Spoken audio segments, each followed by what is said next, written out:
Would you think it's worthwhile for you to stand up and speak out for Taiwan?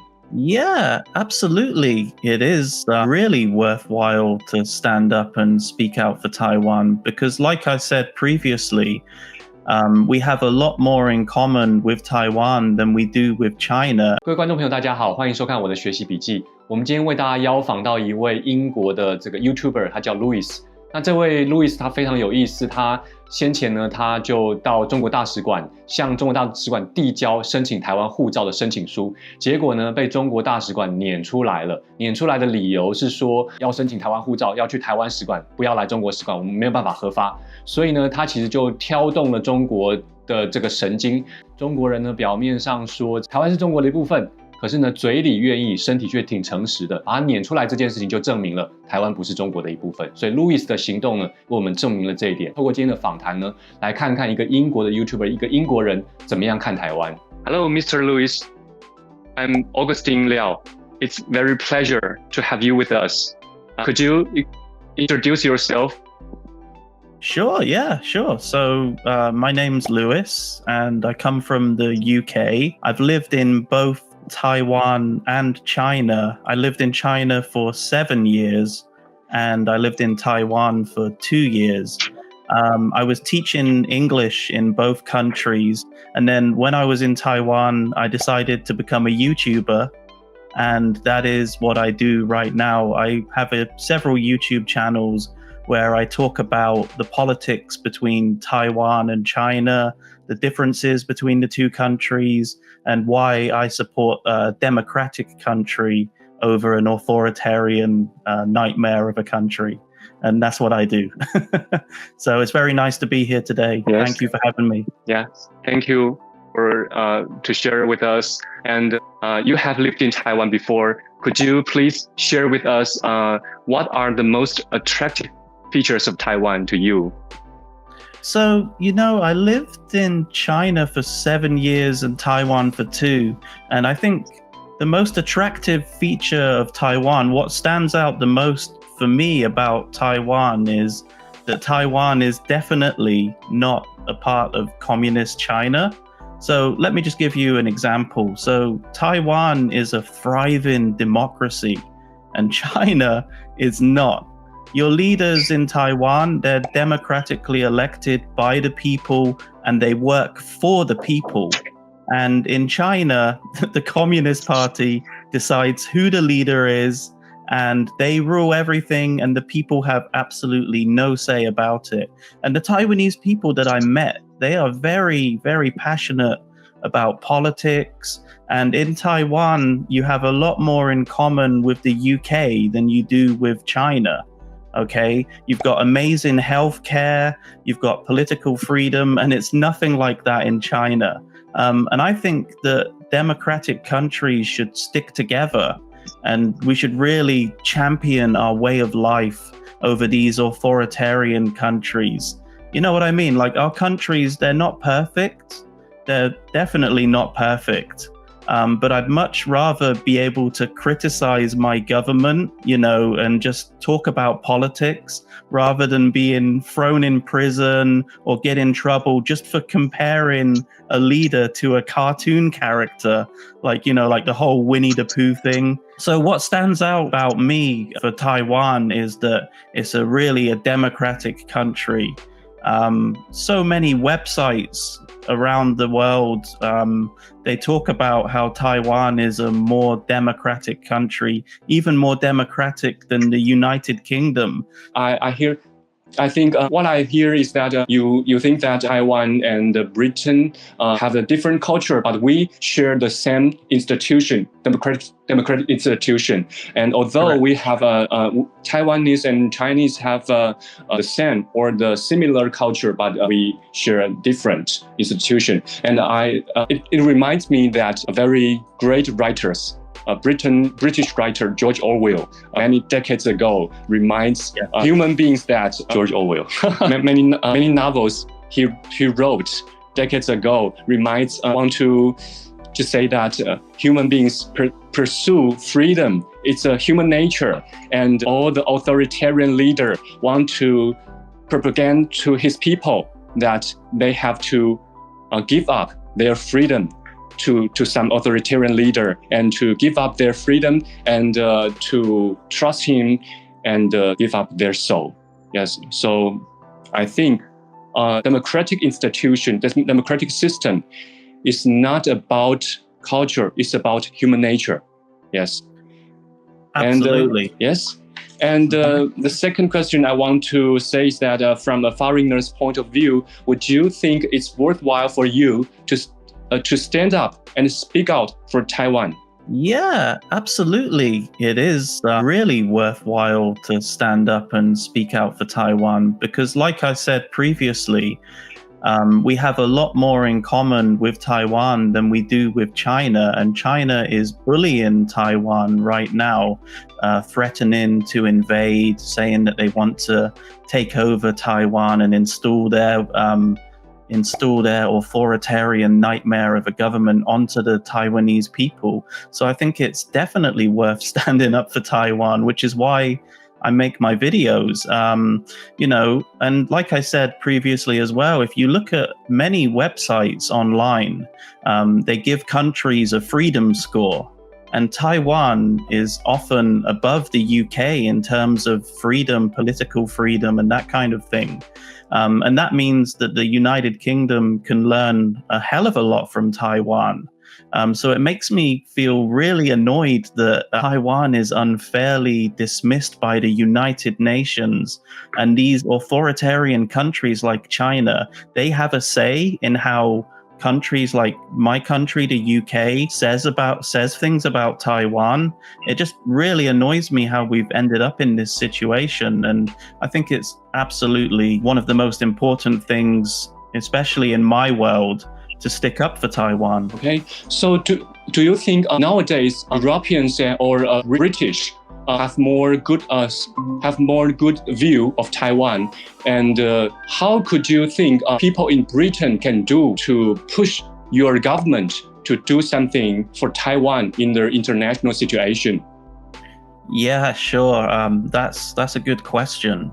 I think one of the most important things for me is to raise awareness of Taiwan's situation, which is why I quite often write letters to my member of parliament, asking them why do they not recognize Taiwan as a country? Because like I said previously, we can learn a hell of a lot about Taiwan. We can learn a hell of a lot for our own country from Taiwan, right? So yeah, I always write to my member of parliament. In fact, I think that my MP, my member of parliament in the UK, I think that they really hate me so much because I always write them emails or write them a handwritten letter to tell them that Taiwan is a country and that we should start recognizing Taiwan because we can learn a lot from Taiwan and that they have way more in common with the UK. I think my member of parliament is really annoyed with me because I write them so many letters. So yeah, we can do things like that, make sure that our government is aware, because our government also is a democratically elected government on the premise that the government works for the people, right? So I think the people should use that and contact the government and start talking about Taiwan. Yes. So thank you for what you are doing for Taiwan, to petition for Taiwan or for MP. But another detailed question: you know that in European world, such as Germany, many MPs are bribes by the Russian and China. I think in international situations, realistic point of view is the mainstream in the Britain politics or German politics. It's a realization. It's a fact. So how do you think we cannot be naive to expect the government to give up realism, to do business with China, the so big country? How can people do? It's a big question. Yeah. Yeah, it's a very big question. I think part of it also rests on Taiwan. You know, I mean, we all know that Taiwan is I know that Taiwan is an amazing democracy. You know that Taiwan is an amazing democracy, right? Yes. But Taiwan, it more than often doesn't take the initiative to promote itself on the international stage, you know, and I think that if Taiwan made more of an effort to really let the rest of the world know its situation and know its problem, China, I think the more people in international communities in the UK, for example, the more people that are aware of Taiwan's situation, I think the better it will be for Taiwan, and there will be more pressure from governments, especially the American government and my government, to actually step in and do something to help Taiwan. Because if you go out on the street, I don't know if you've noticed, but from some of my videos, I'll go out on the street and I'll ask people questions about Taiwan, and they have absolutely no clue about Taiwan. They don't know anything. They don't even know that Taiwan is being bullied by China right now. They don't even know that China is threatening to invade Taiwan. But then if you ask them a question about Ukraine, for example, then they absolutely know what's going on in Ukraine. They know the whole situation with Ukraine and Russia. So I think if Taiwan maybe makes more of an effort to let people know about their situation and it's reported about more in the news, then perhaps more people will care about it. Therefore, they can pressure governments into actually stepping in and doing something about it. Also, it's a responsibility of Taiwanese to enlighten foreigners to know where is Taiwan and who is Taiwan. Share your stories. Share your stories with the rest of the world. Yes. Okay. Another soft question. When you lived in Taiwan, yes, did you experience any cultural shock or unforgettable experience that made a deep impression on you? Wow, culture shock. Not really, to be honest with you, because when I went to Taiwan, I went there straight from China. So in terms of like language and that kind of thing, there were just a few things that I kind of noticed that were a bit different, that kind of shocked me a little bit. For example, in China, they use the simplified characters. But in Taiwan, they use the more traditional characters. So when I was studying Mandarin, I studied it in China, and I could read and write simplified characters. And then when I got to Taiwan, I was completely shocked that the characters were different, and many characters I just couldn't read anymore. I was just kind of, it wasn't a culture shock, but it was a big shock to me. But in terms of culture and that kind of thing, I kind of knew what to expect when I went to Taiwan because I already did my research. But I think if somebody new who's never heard of Taiwan from the UK would go straight to Taiwan, I think there would be a couple of things that would shock them about Taiwan. The first thing is the traffic. Oh my God. Like, you know, you're walking along you're walking along a busy road. Mm-hmm. There's no pavement, there's no sidewalk, there's just scooters coming at you like 60 miles per hour, just shooting straight towards you, and you have to avoid that. And the traffic is crazy. That is what many foreigners complain about when they go to Taiwan, is the traffic problem. And I think another thing would be maybe just some of the food that you eat in Taiwan. In particular, I think the chou tofu, the stinky tofu. You know, that would really, if you've never experienced that, the first experience of smelling the chou tofu, that's an interesting one. Do you like chou tofu? Actually, you know, I tried it. I actually did a video where I tried the stinky tofu, and I actually enjoyed it. Yeah, it's good. If you can get past the smell, then yeah, it's actually really nice. Okay, don't worry, you don't have to like it. Taiwanese don't like it. Yes, thank you for your sincerely pointing out that our weaknesses of Taiwanese problems. You as you say that we use the traditional Chinese, and as such we can read many classics in Chinese tradition. We read Confucianism and something we might be polite, but in traffic problem we are not polite. Quite crazy. Yes, so crazy. It's what we have to improve ourselves as a foreign image. No country is perfect. Yes, it's so and bad. that's the thing, you see, like the Chinese government, the CCP with their propaganda, they would like people to think that China is a perfect country, whereas in Taiwan, you guys can take criticism.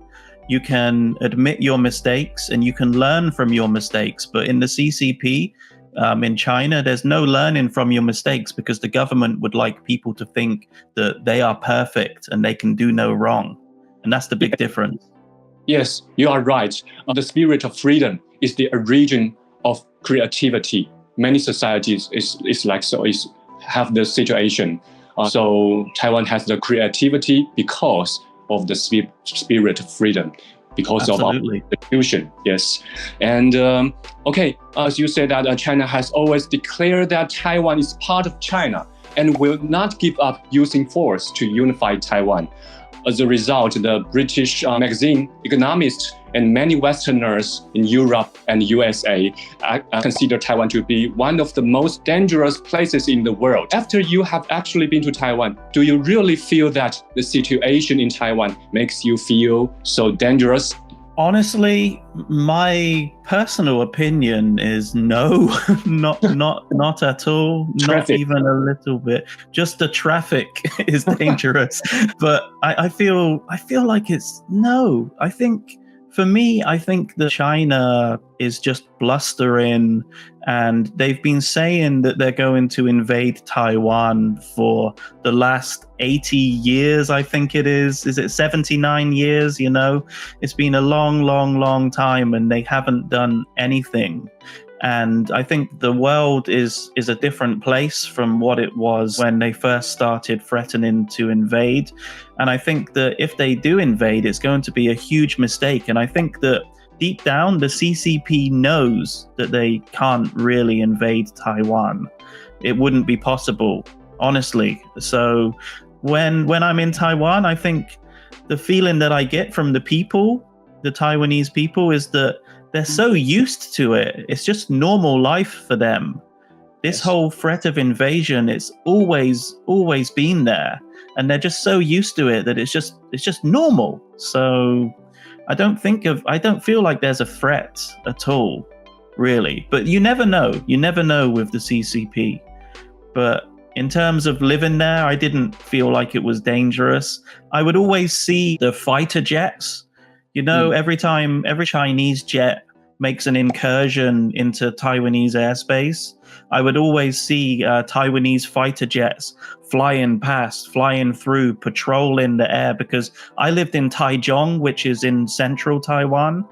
So you would always see just fighter jets whipping past. I could see them from my balcony. So, of course, there's always that feeling that there's the threat of China, but people just largely ignore it. Okay, let me share a point of view of me with you. Yeah, you said that maybe Taiwanese don't have any crisis consciousness, but some people in the world compare Taiwan to Israel. You know, Israel is also in the middle of the Middle East, and always threatened by the countries around Israel.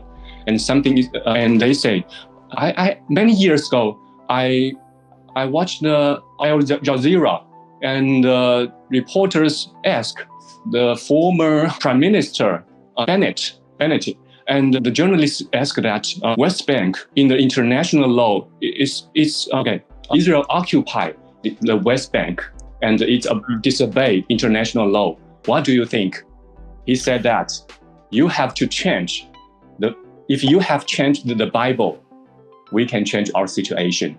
The same with China. China says that if you can change the history, it don't say that. It doesn't say international law. It says history. So if we talk about history, there is no international law. You think? It's a very sensitive question in Britain. I know that. Yeah, sure. To be honest with you, I don't know a whole lot about it, so I'm totally unqualified to talk about that. Okay, yeah. No problem.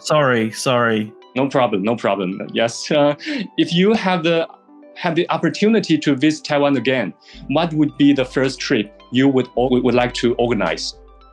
Well, I would definitely, the first thing that I would do if I go to Taiwan, I really I really miss the Taiwanese breakfast. That sounds really stupid, but I really like, oh my God, I just love the danbing, the pagan danbing. That would be the first thing that I would do. I would go to a restaurant in the morning and I would eat some breakfast. But I would probably do it in, do you know the city Kaohsiung? Yes. I would probably go to Kaohsiung because I think the weather there is really good. It's by the coast and it's a really cool city. I really loved going there when I was in Taiwan. Great place. So yeah, I'd definitely go there. Okay. Kaohsiung is a very beautiful city. And more in recent years. I love Kaohsiung too. Yes. Yeah. Where in Taiwan are you, by the way? In Taipei. Oh, in Taipei. Okay. Yeah, Taipei is good too. I like Taipei. I don't like Taipei. Why? There's no any improvement in past 2 decades. No any other improvement, advances in Taipei. But Kaohsiung's opposite. Yeah, that's good that you can at least say that. You can criticize it and talk about it, right? I can say that. Yeah.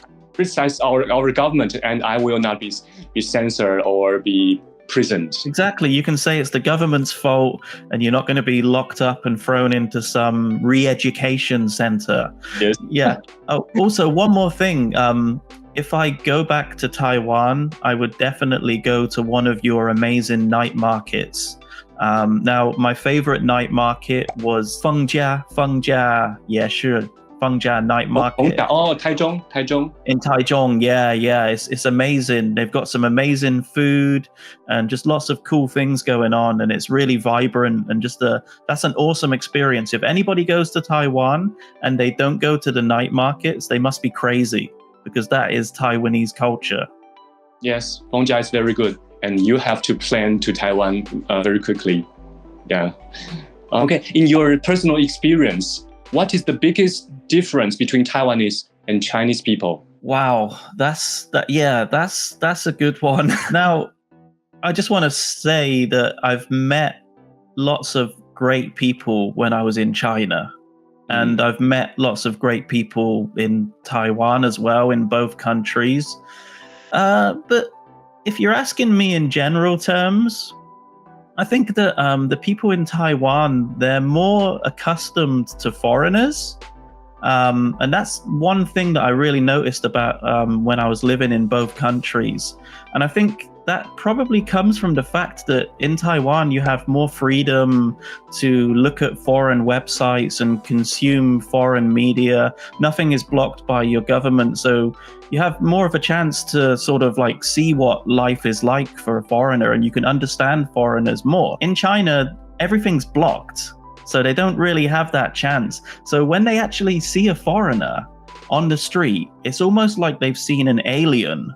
That is how I would compare it. Like, they would literally, like in China, they would point at me. They'd point at me like this, and they'd be like, "Hey, Lao Wai," just calling me a foreigner directly to my face. Just like, here in the UK, if somebody looks at you and they point at you and they say, foreigner, that is incredibly rude. That is one of the rudest things that you could do to somebody. So experiencing that, and it wasn't just like a freak occurrence. It was every single day that I was in China, at least one person would point at me, calling me Lao Wai. And in Taiwan, I didn't get that at all. I think out of the 2 years that I was in Taiwan, I think one person pointed at me and called me a Lao Wai, and that was it. Really? Oh, maybe 2 decades ago or 3 decades ago, Taiwanese did so too. So Sure. the problems of time, yes. Yeah, and I think, like I said, it's because you guys have opened up to the rest of the world and you're more accepting of foreigners, I think, in general. Like I said, I met some great people in China, but also, like, in China, some people will stop you and they'll ask to take a photo with you just because you're a foreigner. It's Yes, like you're some kind of a celebrity, and they'll ask you stupid questions, like they'll say, 为什么你的鼻子那么高？为什么你的鼻子那么高？为什么你的皮肤是那么白？ Kind of ridiculous. Yes, you can respond, 因为我是老外. You know, in Taiwan, like, I got the feeling like I fitted in more with the people in Taiwan. I wasn't the foreigner in Taiwan. I was more accepted by the people.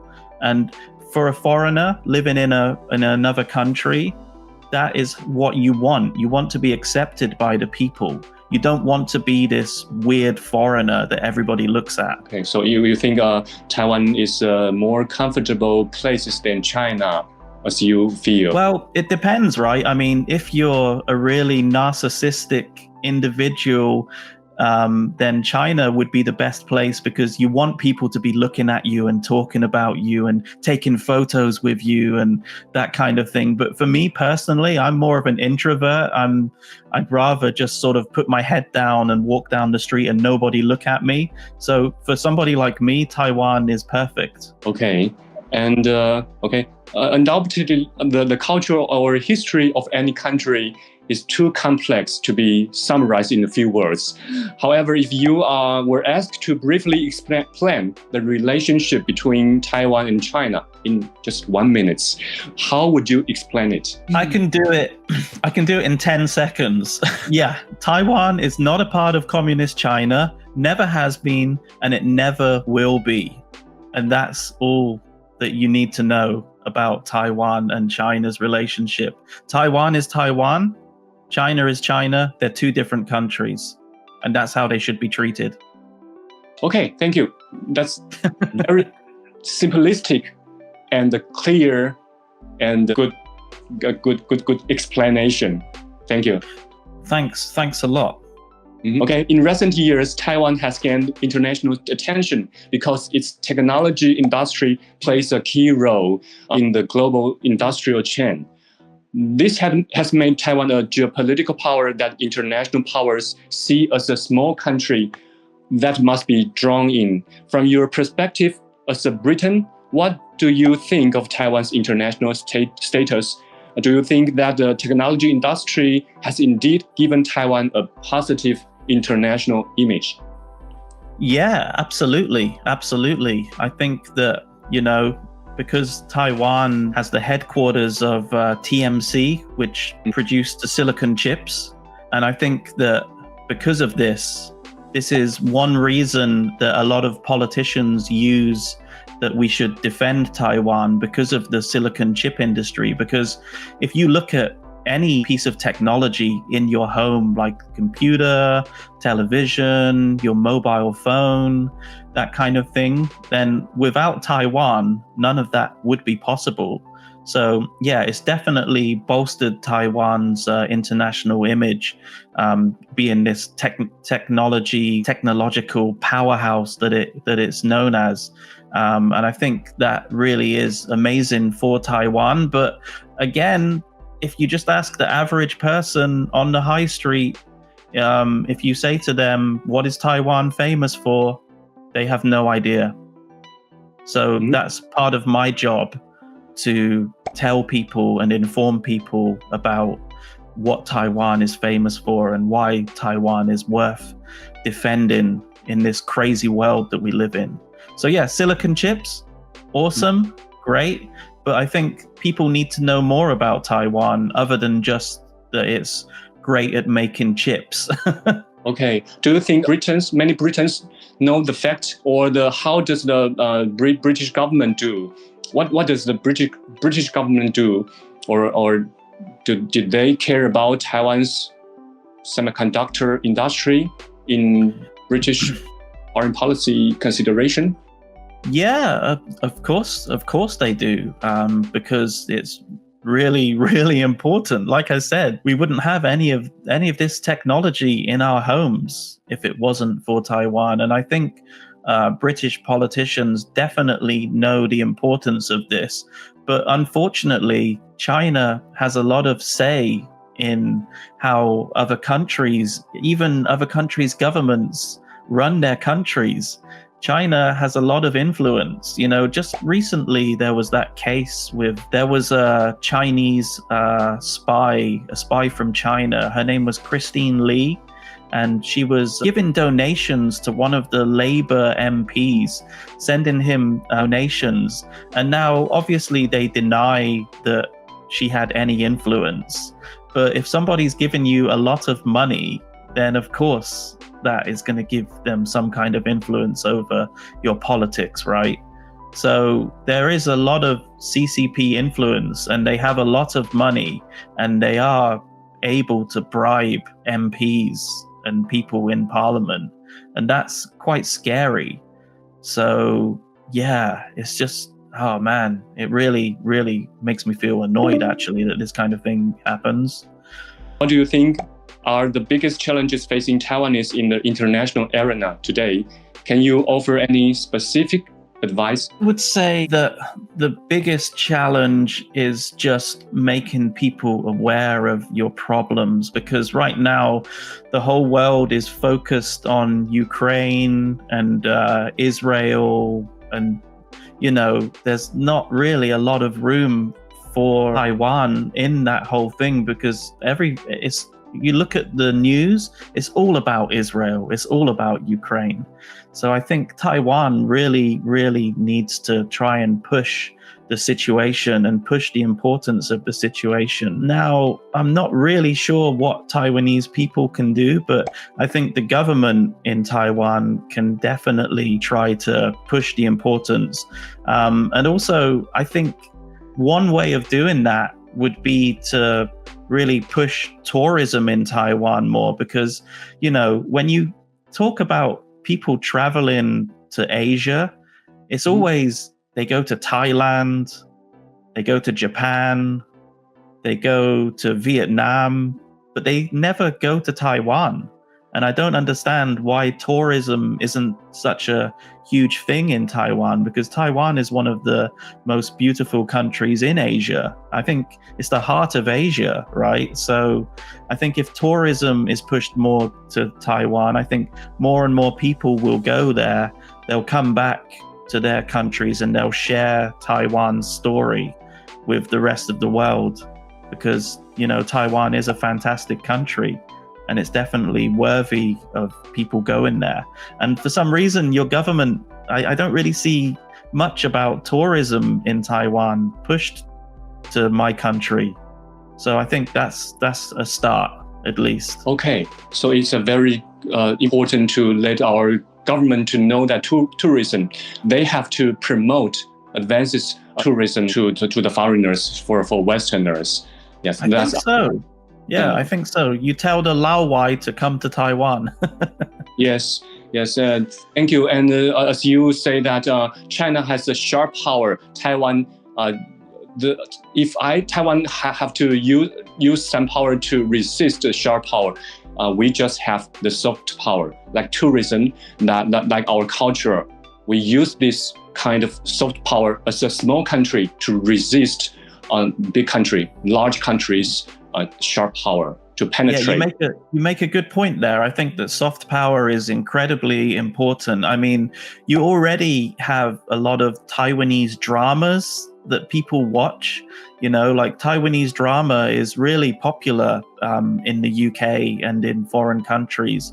So you get to see how cool Taiwan is. So maybe if you have more sort of soft power victories, maybe you can promote more Taiwanese music, Taiwanese culture, then, people will truly see how amazing Taiwan is. Okay. Would you add something to today's interview? I always want to speak up for Taiwan because I really love Taiwan, and I watched some of your videos on YouTube, and I really enjoyed the content. Thanks, guys. Really appreciate you. Okay, take care. 好，那相信大家刚刚看了这个路易斯访谈非常丰富，也看到一个英国人怎么样看台湾。那我简单说一下我从访谈他当中所得到的一些心得，不外乎就是说我们一般人访谈外国人对台湾的印象就是台湾有民主制度啊，中国没有，这是我们一般的印象。但我刚才访谈他非常惊讶的一点就是说，在英国人的眼里啊，其实台湾的戏剧是非常值得推广，只是台湾好像政府不是那么重视一块，所以呢，他认为台湾应该要多多推广台湾文化为基础的这个戏剧在英国。当然我们可以了解，英国就是这个戏剧的产地，这个就是这个莎士比亚文艺复兴时期呢做出了很多戏剧，所以英国人是很爱看戏的。所以我想我们台湾人除了理解自己认为自己很好以外，要推广这个文化的时候也要对其胃口啊，就是说在欧洲啊这些喜欢看戏的这些国家，那我们把台湾的这个本土的戏剧把它国际化。所以我们现在说是这个在地化跟国际化相结合，我想推展台湾文化的其中一个方法，展现软实力的方法就是推广台湾戏剧。那当然啦，另外有一个东西也可以特别注意，就是说我们台湾的风景是非常的美丽的，但是呢，这个旅游啊，刚才他也有提到，旅游这件事情是政府应该要更加推广的，因为台湾的风景、人文风景、自然风景都不下于很多东南亚国家，但是我们相较于他们的这个旅游的人数，外国人旅游的人数呢，可能不是那么多，所以如果我们可以跟政府建议的话，也许这个也是一个我们可以琢磨的点。那其他什么民主制度啊，这个大家也都是老生常谈了，就不用多说了。这样子，好，那谢谢大家的观看，我们今天这期节目就到这里为止，大家拜拜。如果你也想成为下一位爆红创作者，请打开下方资讯栏连结，一起来投稿吧。